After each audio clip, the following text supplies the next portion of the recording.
മാമലക്കണ്ടം പോകണം, അത്ര അറിയാം, അതല്ലാതെ. പക്ഷെ ഞങ്ങൾ ഓരോ നിമിഷവും എൻജോയ് ഉണ്ടായിരുന്നു കേട്ടോ. മാരക ഫ്രെയിമുകളാട്ടോ, എങ്ങോട്ട് ക്യാമറ തിരിച്ചാലും മാരക ഫ്രെയിമുകൾ, എങ്ങോട്ട് തിരിച്ചാലേ.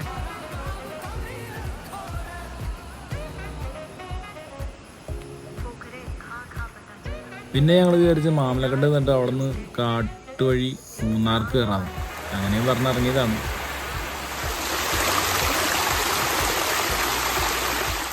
പക്ഷേ ഇങ്ങനെ വൈകി മെല്ലെപ്പോക്കും എല്ലാ പോയിന്റിലും നിർത്തിയുള്ള പോക്കും കൊണ്ട് ഞങ്ങളൊരു 6 മണിയായപ്പോഴത്തേക്കും ഞങ്ങൾ എവിടെയെങ്കിലും സ്റ്റേ എടുക്കേണ്ടതെന്ന്.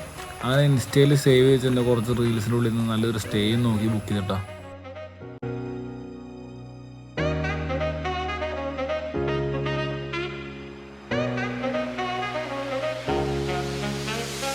മാമല